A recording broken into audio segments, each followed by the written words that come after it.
You know my heart. Why would I ever say, yes, go murder people? This is so much deeper than just one. I understand your sentiment. I do. But this is also so much deeper than just one person. This starts at the home, okay? This starts with family. This starts with a seed that grows and grows. You can choose to have evil in your heart, or you can choose to have light. What you consume and what you absorb from the outside world will manifest itself. No, I will never agree with political violence. My husband is a victim of it. I'm a victim of it.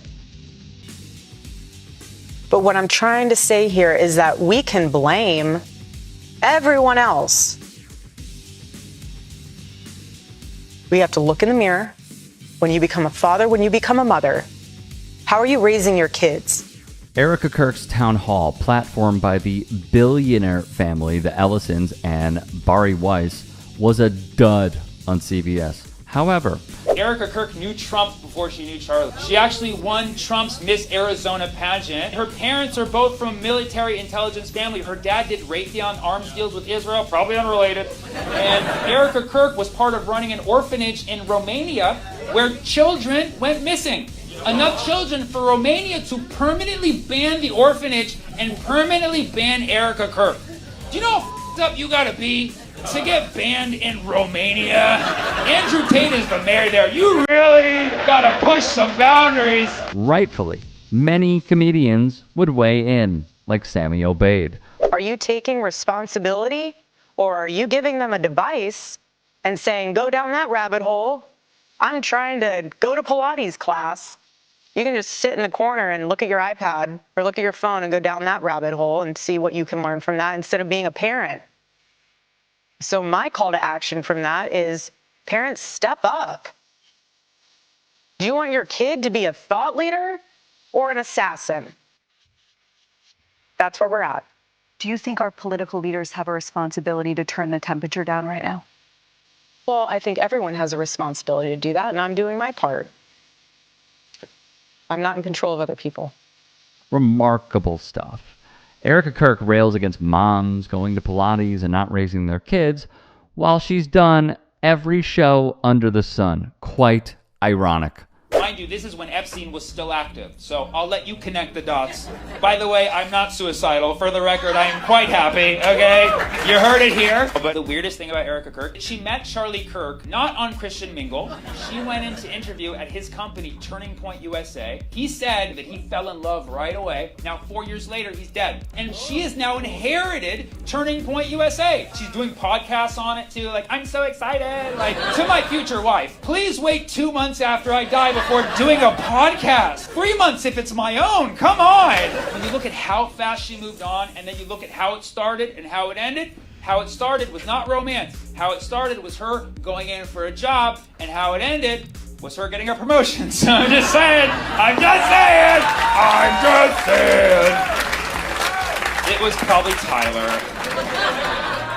Wild recap, but there is more. Charlie didn't care what skin color you were. He didn't care what religion you were. He loved excellence. He loved knowing that people, his favorite word was earn. He loved knowing that people worked hard to earn what they got. He worked so hard to build Turning Point USA. The first statement you meant about guns and shooting, I have no idea the context of that, and I have no idea that whole, there's a lot more there than just that one little sentence. My husband is not to be deteriorated to 2 sentences. He's not. He is a thought leader, and he was brilliant of a man. So that's fine if you want to take words out of his mouth or out of context without the whole thing in perspective. But that's the problem. It's a decent try at running cover. Meanwhile, And then says, I don't know the context he said that gun thing in, so you didn't even do it. You didn't even do it. You didn't even watch the episode, and I got to watch it now to understand why it wasn't as bad as that says. There's also the pretending that you've never heard those things.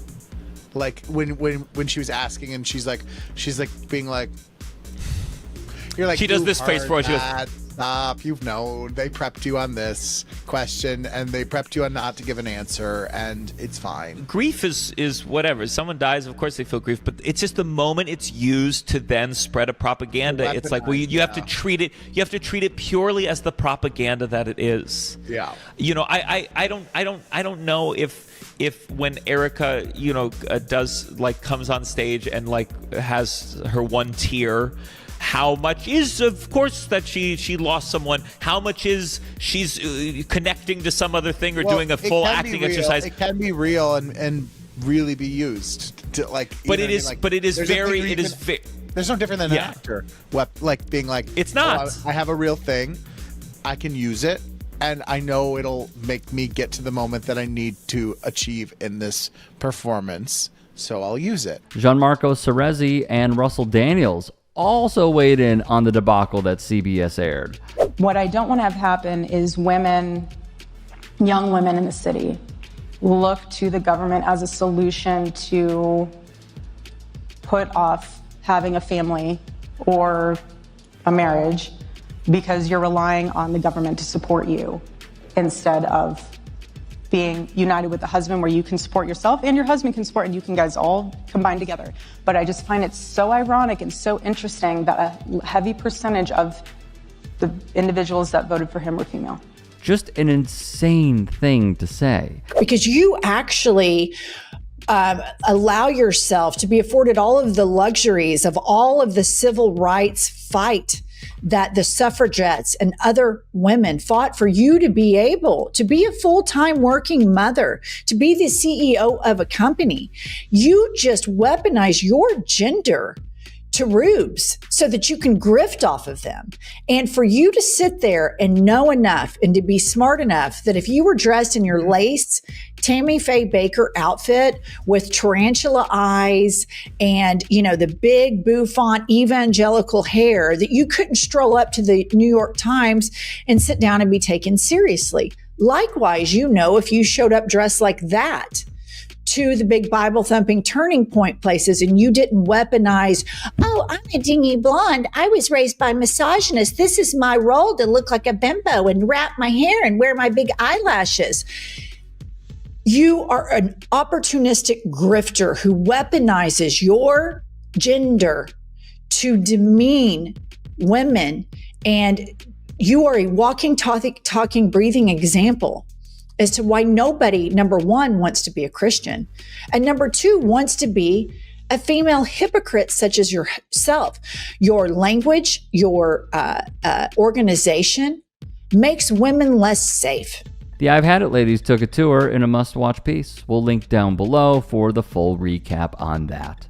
Hey, I appreciate you watching.